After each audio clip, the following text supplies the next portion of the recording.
segundo escreveu Mateus, capítulo 24, do verso 30 ao 39.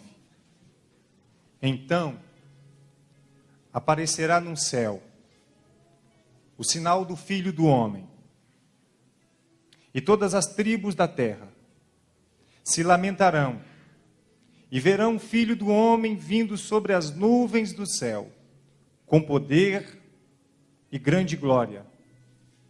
E ele enviará os seus anjos com rijo clamor de trombetas, os quais ajuntarão seus escolhidos desde os quatro cantos da terra, de uma ordem a outra extremidade dos céus. Aprendei, pois, esta parábola da figueira. Quando já os seus ramos se tornam tenos e brotam folhas, sabei que está próximo o verão. Igualmente, quando virdes todas essas coisas, sabei que está próximo as portas. Em verdade vos digo que não passará esta geração sem que todas estas coisas aconteçam. O céu e a terra passarão, mas as minhas palavras não hão de passar. Mas aquele dia e hora ninguém sabe, nem os anjos do céu, mas unicamente o Pai. E como foi nos dias de Noé, assim será também a vinda do Filho do Homem. Porquanto, assim como nos dias anteriores ao dilúvio, comiam, bebiam, casavam-se e davam-se em casamento, até o dia em que Noé entrou na arca. E não o perceberam, até que veio o dilúvio, e os levou a todos. Assim será também a vinda do Filho do Homem. Queridos, acredito que este texto é um dos mais conhecidos nas Escrituras Sagradas, que fala acerca da volta de Cristo. Mas se formos parar e fazer uma análise, nós vamos ver que este assunto deixou de ser pregado há muito tempo. A volta de Cristo, o fim dos tempos, há um bom tempo já deixou de ser um assunto, quem sabe, relevante e urgente no meio do Evangelho, no meio do povo de Deus. Talvez porque alguns ouviram a seguinte expressão: olha, desde quando eu era menino, eu ouvia lá falar que Jesus voltaria. Hoje, eu estou com 50 anos de idade. E desde os 10, ou seja, eu estou há 40 anos ouvindo que Jesus vai voltar, e dentro desses 40 anos, ele não voltou. E quem sabe os mais velhos devem pensar: eu já tenho 60 anos ouvindo essa mesma conversa, e até agora não voltou. Talvez outros possam dizer: fulano de tal morreu aos 90 anos, e desde os 10 anos ele ouvia falar que Jesus ia voltar, e morreu e Jesus não voltou. Então, por esta razão, quem sabe muitos acabam desacreditando nesta volta de Cristo. Porque quando nós estamos esperando alguém, esse alguém vai falhando, quem sabe, e vem hoje, vem amanhã, a gente vai entrando num descrédito. A gente vai perdendo aquela esperança, quem sabe, da volta de alguém. Você já viu alguém que diz assim para você, um amigo, um ente querido, está lá em São Paulo, diz assim: olha, eu vou na Bahia esse ano. Aí todo ano ele vem. Já viram um chavão? Eu tenho alguns parentes, eu diria: sei, você vai vir. Ou seja, você acaba meio que desacreditando, quando a pessoa fala que vai vir, não vem. Mas a questão é que Jesus não é o nosso parente, que diz que vem e não vem. Jesus, ele disse em sua palavra que ele voltaria, mas ele não falou o dia que iria voltar. Nenhum ser humano na face da terra pode saber com precisão o dia da volta de Cristo. Ele pode voltar daqui a 10 minutos, ele pode voltar agora. Jesus pode voltar na hora que estivermos todos aqui dormindo. Mas ele pode voltar a qualquer momento.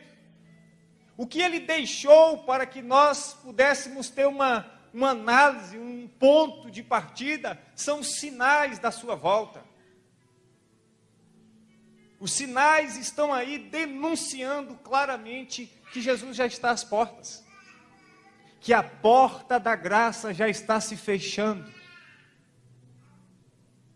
Os sinais que nós estamos vendo hoje estão dizendo para cada um de nós que a porta da graça está se fechando. Mas talvez alguns de vocês possam pensar da seguinte forma: olha, Jesus falou que haveria guerra. E desde quando eu me entendo por gente, sempre teve guerra na terra.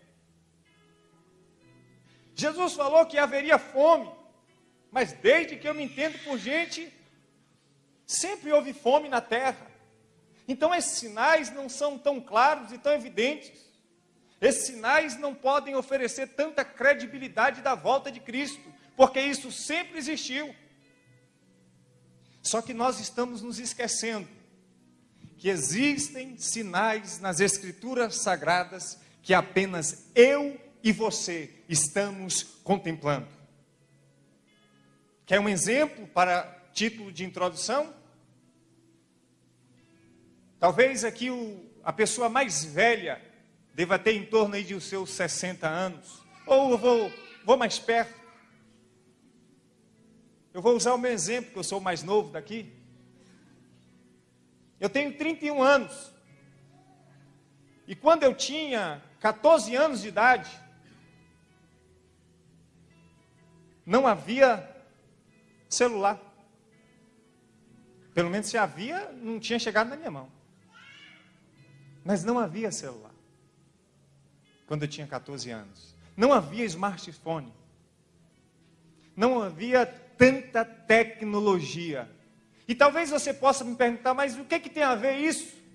O que tem a ver a tecnologia, o smartphone, o celular com a volta de Cristo? Tudo. Porque no livro de Daniel, capítulo 12, diz que um dos sinais mais firme, mais evidente da volta de Cristo seria a multiplicação da ciência.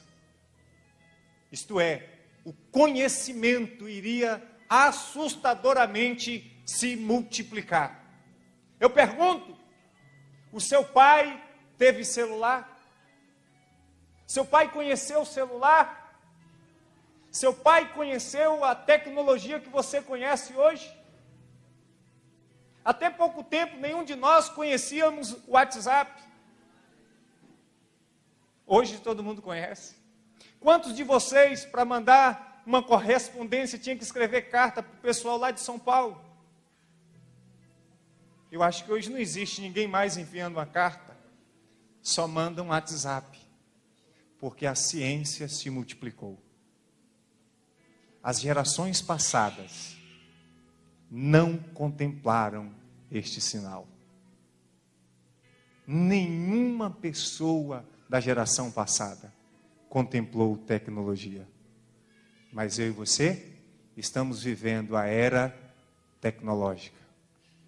A era onde a medicina avançou assustadoramente a tal ponto que consegue se fazer uma cirurgia em um bebê dentro do ventre da mãe. Você quer multiplicação de conhecimento mais do que essa?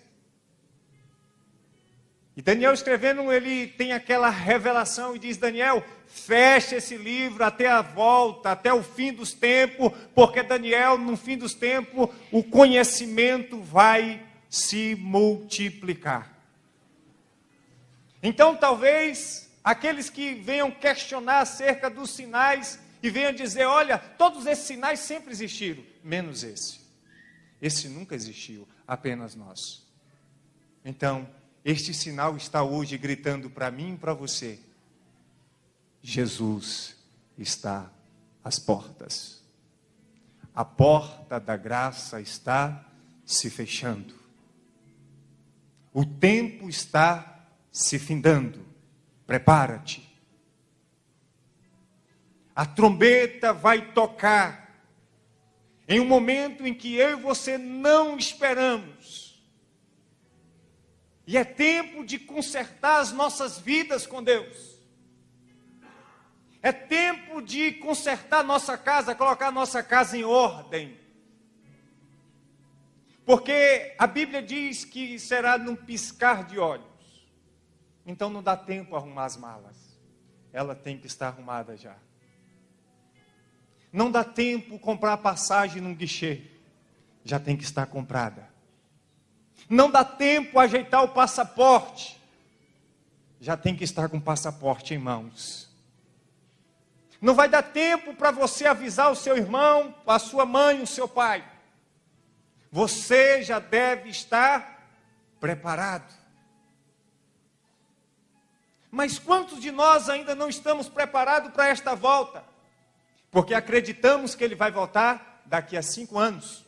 E daqui a 5 anos dá para eu ajeitar minha vida ainda. Dá para eu curtir. Dá para eu viver a vida. E quando estiver mais próximo, quando esses sinais se tornarem mais evidentes, aí eu vou e me achego aos braços do Pai. Nós estamos negligenciando os sinais mais evidentes da volta de Cristo. Esta mensagem há muito tempo já deixou de ser assunto diante dos púlpitos, dentro das igrejas. Porque é uma mensagem que, quem sabe, não atrai multidões. É uma mensagem que, quem sabe, muitos evangélicos, quem sabe, já deixou de acreditar nesta volta. Ou, quem sabe, muitos pensam: quando Jesus voltar, eu já estou morto e enterrado. Mas a Bíblia diz, no livro de Daniel, ainda no capítulo 12, que aqueles que morreram, aqueles que estão no pó da terra, quando a trombeta tocar, serão ressuscitados.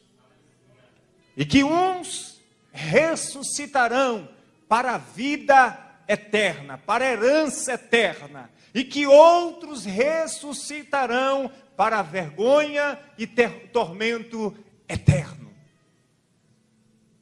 Eu sempre disse que a salvação, ela não é uma conquista, porque não temos méritos nenhum para conquistarmos a salvação. Eu não sou salvo porque eu sou bonzinho, ou porque eu sou bonito, ou porque eu estou bem arrumado, ou porque eu tenho dinheiro. Eu sou salvo porque eu escolhi ser salvo. E isso é visto quando Jesus diz: entrai pela porta estreita, porque larga é a porta e espaçoso o caminho que conduz à perdição, e muitos são os que entram por ela. Quem escolhe aonde entrar somos nós. Existem 2 portas, e você escolhe por qual você vai entrar, em qual porta você entrará, se é a porta da salvação ou se é a porta da perdição. Todavia, fica o aviso de Cristo e o convite do mesmo, para que eu e você venhamos escolher a vida, para que eu e você venhamos escolher entrar pela porta que nos conduz à vida eterna. Jesus tem algo reservado no céu para mim, para todos vocês que aqui estão, mas se você e eu não quisermos isso, Ele não pode obrigar a cada um de nós aceitarmos o que Ele tem para nós. No livro de 1 Coríntios, Paulo diz: aquilo que os olhos não viram, aquilo que os ouvidos não ouviram, aquilo que não se assentou no coração do homem, é o que Deus tem preparado para aqueles que o amam. E o próprio Jesus diz: eu vou, mas eu vou preparar lugar, para que onde eu estiver, estejais vós também. Jesus diz que vai preparar lugar. Paulo diz que Jesus está preparando coisas grandiosas para mim e para você, quando de fato amarmos a Deus. A volta de Cristo pode ser agora, e a pergunta é: será que eu estou preparado e você está preparado? Ou será que nós estamos embaraçados com as coisas desta vida?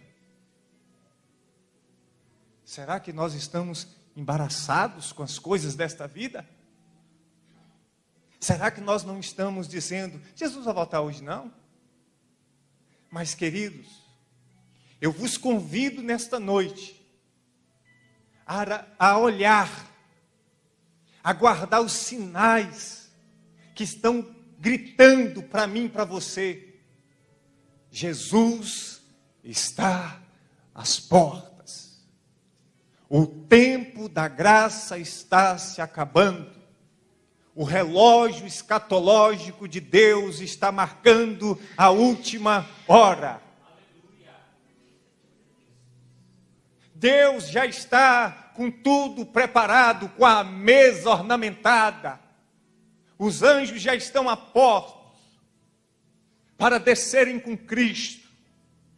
E essa palavra diz que aparecerá no céu. Qual dia e hora não sabemos, mas vai aparecer o sinal do Filho do Homem, vindo sobre as nuvens do céu, com poder e com grande glória. E a Bíblia diz que Ele enviará os seus anjos com rigor de trombetas, tocando, e esses anjos vão ajuntar dos quatro cantos da terra os seus escolhidos. Perceba que a palavra não está dizendo os crentes, perceba que a palavra não está dizendo os profanos, perceba que a palavra não está dizendo os católicos, os seus escolhidos. E a pergunta é: quem são os escolhidos de Deus? Será que eu serei um escolhido de Deus? Será que você será uma escolhida de Deus? Os escolhidos de Deus serão aqueles que escolheram a porta da vida, e Jesus diz: eu sou a porta, aqueles que entram por mim não estão perdidos, encontram vida. Todos os dias somos desafiados a fazer essa escolha, e quem sabe temos deixado essa escolha para amanhã. E eu amo aquele hino que diz: amanhã pode ser muito tarde. Eu creio que alguns de nós já perdemos algum voo, algum ônibus, nos atrasamos. Você já viu alguma empresa dizer assim: olha, espere lá, Cristiano está chegando, espere ele. A empresa tem hora para sair, o voo está marcado, e quando você pega o check-in, está lá avisando: chegar 1 hora de antecedência. Nós temos que chegar com antecedência, o voo não vai nos esperar. O voo cujo comandante é Cristo, não vai esperar. Não vai esperar. Está chegando a hora do voo. Já tiramos nosso check-in? No nosso check-in está dizendo que nós devemos chegar com 1 hora de antecedência. E você sabe por que muitas pessoas perdem os voos? Porque antes de chegar no aeroporto, tiveram seus embaraços, tiveram seus contratempos.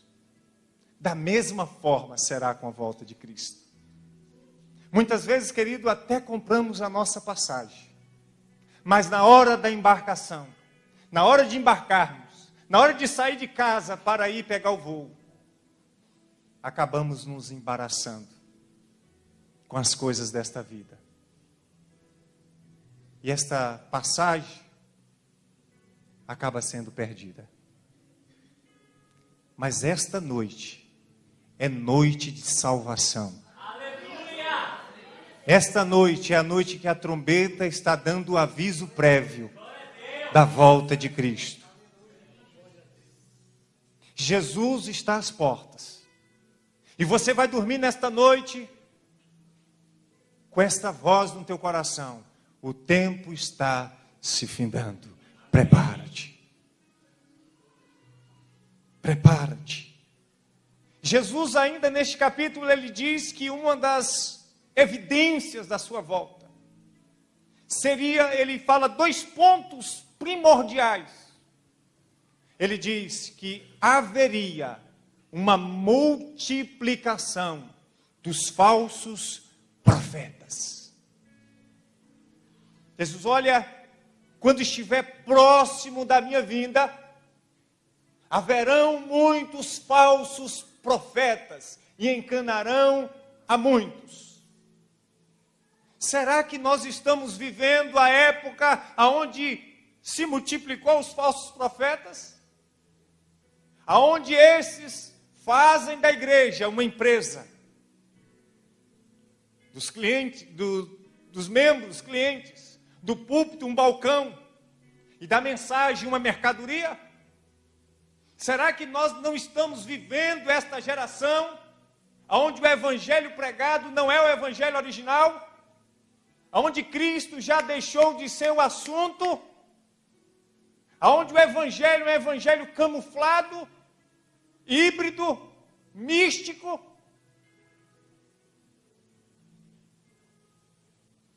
Eu não consigo ver Paulo nos dias atuais. Homens que deram uma vida pelo evangelho. Homens que batiam no peito e diziam: para mim o viver é Cristo e o morrer é ganho. Homens que passaram fome e necessidade. Homens que foram crucificados de cabeça para baixo como um Pedro. Homens que foram apedrejados como Estevão. Enquanto aquele Estevão estava sendo apedrejado, ele dizia: eu vejo os céus abertos. Aleluia! Aonde estão os Elias dos dias atuais? Será que está fácil encontrar um Elias nos dias atuais? Mas está muito fácil tropeçarmos em vários falsos profetas que se levantaram na nossa geração. A nossa geração é a geração que contemplou mais falsos profetas, que não tem compromisso com a verdade. E todos vocês sabem muito bem disso.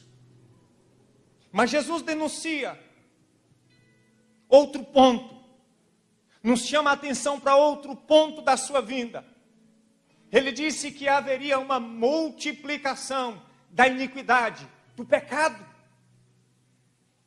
E quer uma geração como a nossa, onde o pecado está escancarado, aonde coloca um homem nu, para que as crianças toquem nele, e coloca na cabeça da sociedade que isso é arte. Aquilo que outrora era abominável pela sociedade, hoje se tornou normal. É por isso que as Escrituras Sagradas dizem: não conformeis com este mundo, com este século, mas transformai-vos pela renovação da vossa mente. Sabe o que quer dizer isso? Que nós devemos ter cuidado para não sermos levados por esse movimento, por este engano, por obra de engano. Mas que nós devemos permanecer firmes e inabaláveis, fixado na palavra. Aquilo que outrora a sociedade condenava, hoje abraça. A sociedade hoje vive uma grande inversão de valores, pois chama o doce de amargo e o amargo de doce, o certo de errado e o errado de certo. E muitos, pasmem, têm vergonha de fazer o que é correto. Antes as pessoas tinham vergonha de fazer o que era errado, hoje tem vergonha de fazer o que é certo. Quando uma pessoa faz o que é certo, hoje é aplaudida. Como se tivesse feito uma grande coisa. Já viu nos jornais, o cara achou uma mala de dinheiro, não é dele, viu quem é o dono, entregou. Um dia eu disse na sala, teve aquele estouro do carro forte aqui na Serra do Marçal. E aí houve, se eu passasse na hora, eu falei: se eu passasse, eu não pegaria uma nota. Falei: não acredito. Falei: se não é meu, é da empresa que transporta os valores, então, se eu pegasse, eu não dormiria de noite. Já pensou? Porque as pessoas têm vergonha de fazer o que é certo.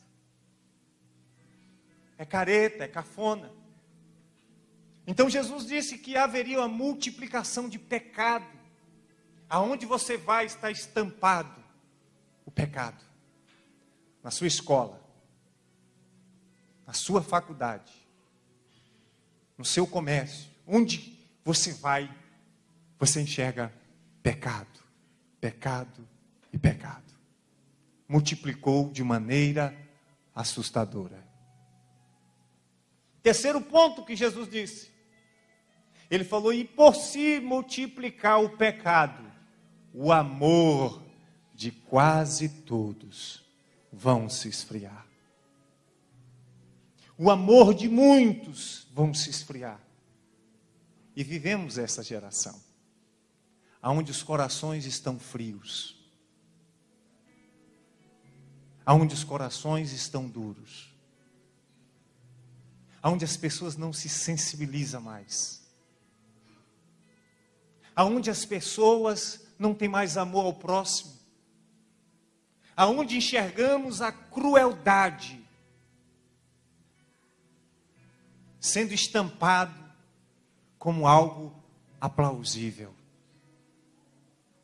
Você está vendo lá a guerra no Rio de Janeiro, onde um pega o outro da facção e coloca como um churrasco humano, para o cara morrer aos poucos, sendo queimado. Esta é a geração que nós estamos vivendo. A geração da crueldade. A geração que, na minha opinião, já ultrapassou Sodoma e Gomorra. A geração aonde Deus olha e sente repulsa. A geração onde nós saímos de casa, mas não temos certeza se vamos voltar. Aonde o cidadão de bem está preso e o malfeitor está solto.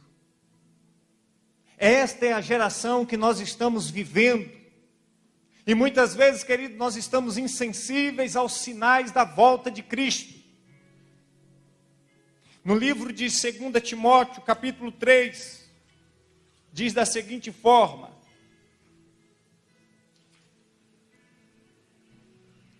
Segunda Timóteo, capítulo 3. Preste atenção nisso. Se você quiser, você pode abrir. 2 Timóteo, capítulo 3, verso 1 ao 5, diz da seguinte forma: Sabe, porém, isto, que nos últimos dias sobrevirão tempos trabalhosos, presunçosos, soberbos, blasfemos, desobedientes a pais e mães, ingratos, profanos, sem afeto natural, irreconciliáveis, caluniadores, incontinentes, cruéis, sem afeto para com os bons, traidores, obstinados, orgulhosos, mais amigos dos deleites do que amigos de Deus, tendo aparência de piedade, mas negando a eficácia dela. Destes, afasta-te. Será que tudo isso, descrito em 2 Timóteo capítulo 3, do verso 1 ao 5, não estamos vivendo hoje? Existe alguma coisa que está aqui, que ainda não aconteceu nos nossos dias, que nós podemos dizer, isso não está acontecendo? Não existe homens cruéis. O que mais tem na nossa geração são homens cruéis, homens amantes de si mesmos, homens avarentos, presunçosos, soberbos, desobedientes a pais e mães, sem afeto natural, irreconciliáveis, sem amor para com os bons. Esses sinais todos nós estamos vendo, sem nenhuma dificuldade. Aonde você vai, você encontra homens cruéis, você encontra homens sem afetos naturais, você encontra homens avarentos. É uma sociedade avarenta e presunçosa. Estamos vivendo também dias trabalhosos, uma sociedade cansada, como estamos tendo trabalhos ou dias trabalhosos. São sinais que estão dizendo para mim e para você: a porta da graça está se fechando. A porta da graça está se fechando. Mas ainda dá tempo entrar por ela. Basta você querer. Ela está aberta a todos, indistintamente. Se você quiser, ela está aberta para cada um de vocês, para cada um de nós. Essa porta está aberta. Mas, à medida que o tempo passa, ela está se fechando. Se fechando, se fechando, se fechando. E nós, a humanidade não está percebendo que as portas estão se fechando. Sabe por quê? Porque a porta da graça, ela se fecha com paciência.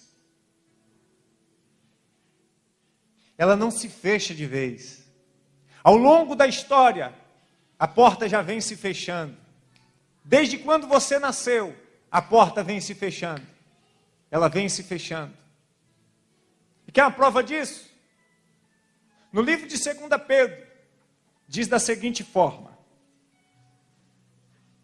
2 Pedro capítulo 3, do verso 3 ao 15, diz assim: sabe, porém, isto, que nos últimos dias virão escarnecedores, andando segundo as suas próprias concupiscências. O que quer dizer isso?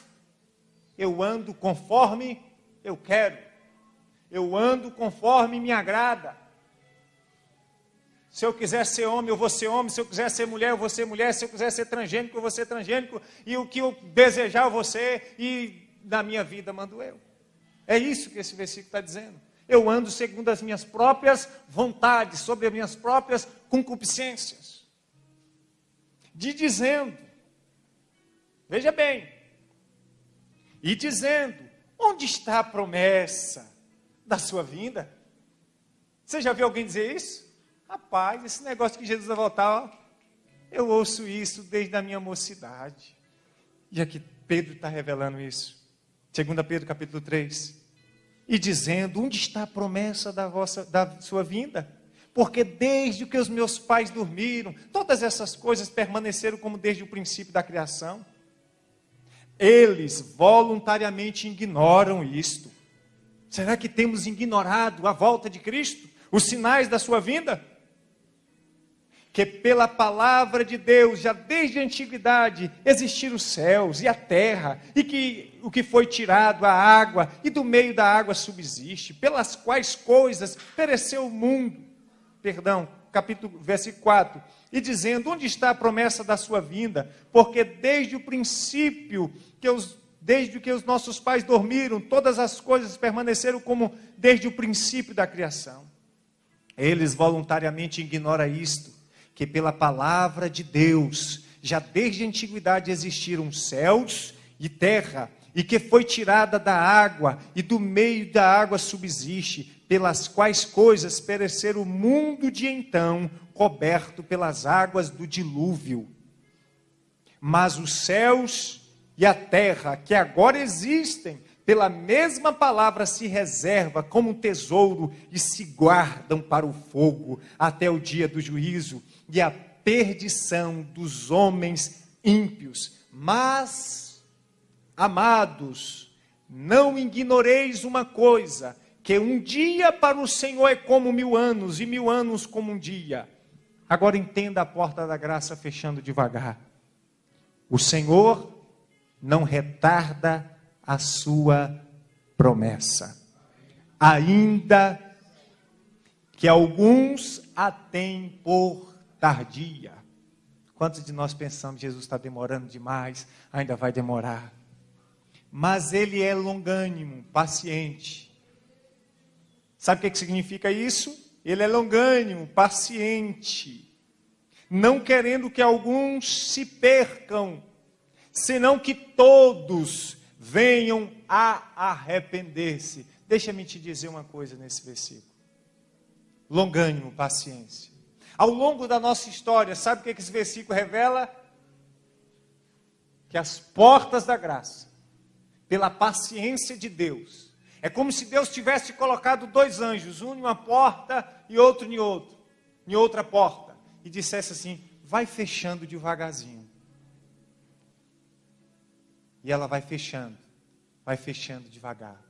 Dia após dia, fecha milímetro após milímetro. É como se Deus dissesse: não fecha tudo agora não, porque eu estou tendo paciência com alguns, para que eles venham. Eu estou tentando convencê-los a entrar por esta porta. Vai fechando devagar.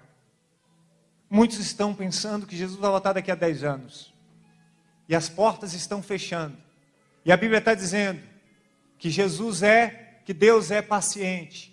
Está fechando aos poucos e dizendo para mim e para você: entre logo, entre logo. Amanhã pode ser muito tarde, a porta pode se fechar, pode não dar tempo você passar pela porta da graça, pode não dar tempo, vai entrando logo, e os anjos estão fechando devagar, devagar, devagar, para que dê tempo você entrar. Mas vai chegar um tempo em que a porta se fecha por completo.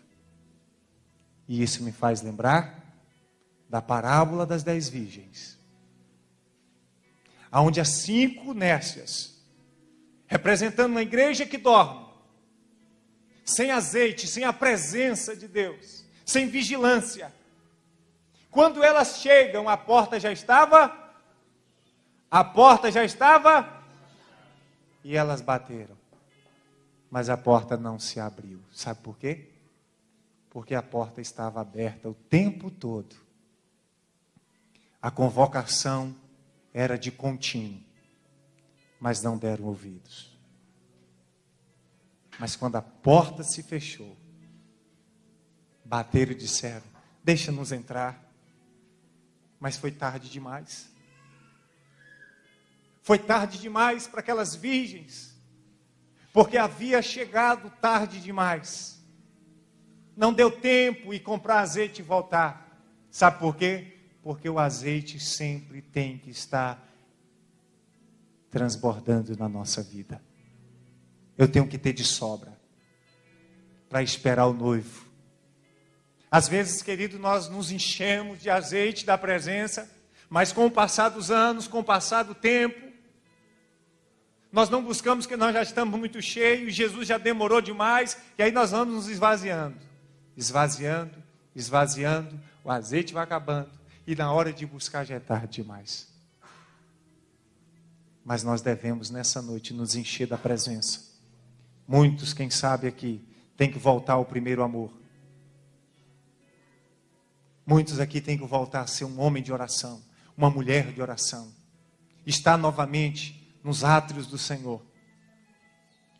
Porque nesta noite, a palavra que fica marcada em nossos corações é que a porta da graça está se fechando. E nos convida o Senhor para entrarmos. No livro de Daniel, capítulo 12, versículo 2 a 9 diz assim: e muitos dos que dormem no pó da terra, uns ressuscitarão para a vida eterna, e outros para a vergonha e desprezo eterno. Os que forem sábios, pois resplandecerão como o fulgor do firmamento, e os que muitos ensinam a justiça como as estrelas, sempre e eternamente. E tu, Daniel, encerra estas palavras e sela este livro até o fim dos tempos. Muitos correrão de uma parte para outra, e o conhecimento se multiplicará. Então eu, Daniel, olhei e eis que estava em pé outros 2, um deste lado, à beira do rio, e o outro do outro lado, à beira do rio. E ele disse ao homem vestido de linho, que estava sobre as águas do rio: quando será o fim destas maravilhas? E ouvi o homem vestido de linho, que estava sobre as águas do rio, o qual levantou ao céu a sua mão direita e a sua mão esquerda, e jurou por aquele que vive eternamente, e que isto seria para um tempo, tempos e metade de um tempo, e quando tiverem acabado de espalhar o poder do povo santo, todas estas coisas serão cumpridas. Eu, pois, ouvi, mas não entendi. Por isso eu disse: Senhor meu, qual será o fim destas coisas? E ele disse: vai, Daniel, porque estas palavras estão fechadas e seladas até o tempo do fim. Queridos, muitos estão brincando, muitos estão dispersos, muitos estão dormindo, muitos foram arrebatados pela frieza espiritual. Muitos foram acometidos da surdez espiritual. Outros foram acometidos da cegueira espiritual. De maneira que não enxergam os sinais. E de maneira que não ouvem a voz do Senhor. E a Bíblia está dizendo: aquele que tem ouvidos, ouça o que o Espírito diz às igrejas.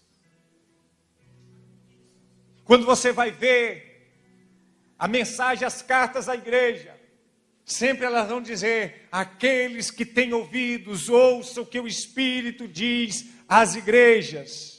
Apocalipse 3:6, quem tem ouvidos, ouça o que o Espírito diz às igrejas. Apocalipse 3:11 diz: eis que venho sem demora, guarda o que tens, para que ninguém tome a tua coroa. Guarda aquilo que você tem, esta palavra no teu coração, para que você não peque contra o Senhor. Faça como o salmista: eu guardei a tua palavra no meu coração, para não pecar contra ti. Lâmpada para os meus pés é a tua palavra, e luz para o meu caminho. E Jesus disse que o caminho é Ele. Eu sou o caminho, a verdade e a vida. Ninguém vem ao Pai senão por mim. Jesus é a porta da graça aberta hoje para todos que querem a salvação. E o maior desejo do coração de Cristo é que todos nós, independente do que deixamos de fazer ou fazemos, venhamos fazer parte do reino de Deus. Mas como levar você se você não quiser? Como é que eu vou te levar para minha casa se você não quer? Jesus preparou um lugar, uma mesa está posta, tudo está preparado. Os mensageiros de Cristo, os verdadeiros homens de Deus, estão anunciando nos dias atuais que Jesus já preparou a mesa. E você é convidado especial. Ei, deixa-me te dizer uma coisa: todos nós que aqui estamos somos convidados especiais. Mas quantos de nós já não fomos convidados para um casamento e não fomos? O noivo veio nos buscar? Não, porque o noivo estava lá ocupado com a sua noiva. Alguém vem na nossa porta: olha, a noiva mandou buscar você, porque você não foi. Quantos aniversários nós deixamos de ir, mas recebemos o convite? Assim é a vinda de Cristo. A mesa está posta. Os mensageiros estão entregando os convites. Está dizendo: olha, Jesus te chama para a grande mesa posta lá no céu, para coisas grandiosas. Mas muitos estão pegando o convite e lançando fora. Guarda o teu convite para entrar pela porta do reino de Deus. Você recebe hoje um convite do Espírito Santo, para que você, chegando na porta, o porteiro vai dizer o quê? Cadê o seu convite? E você vai dizer: está aqui. Eu recebi, guardei, com carinho e com amor. estou agora entregando para que eu possa adentrar os portais celestiais. Guarda o que tem, para que ninguém te roube o teu convite. A porta da graça ainda está aberta, mas a qualquer momento ela se fecha por completo. Não entenda ela aberta por completo, entenda ela se fechando minuto após minuto, tempo após tempo. E se nós já estivermos de dentro, do lado de dentro, não vai fazer diferença se ela fecha rápido ou se ela fecha devagar. Mas se nós estivermos do lado de fora, é bom corrermos, porque ela pode estar fechada a qualquer momento. E nós possamos, quem sabe, que o Senhor nos livre, mas que o Espírito Santo venha nos convencer nesta noite a não sermos aqueles que vão bater na porta. E alguém vai dizer assim: eu não vos conheço. Os convidados já estão aqui dentro. Os convidados já estão aqui dentro. Se você não chegou no horário, é porque você não deu atenção ao convite. Vá para as parábolas de Cristo e você vai ver que tudo remete, nos leva a pensar no reino de Deus. Que tudo remete a um chamado à salvação. Pense bem. E o grande erro e equívoco da nossa parte, sabe o que é? É de entendermos que o simples fato de estar num templo significa que é o convite. Significa que é o passaporte para entrar no reino. A gente acha que está tudo bem. Que estar aqui dentro já nos garante a entrada no reino de Deus.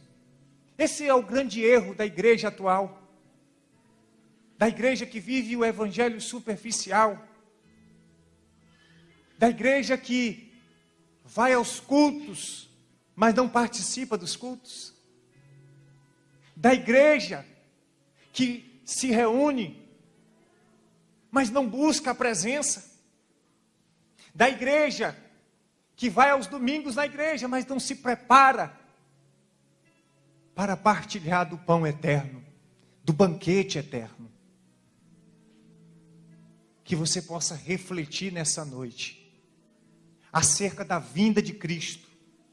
Que você possa analisar todos os sinais que estão todos os dias nas televisões, em todos os lugares, dizendo: Jesus está às portas, o tempo está se findando, a porta da graça vai se fechar. Pense bem, o Senhor te chama.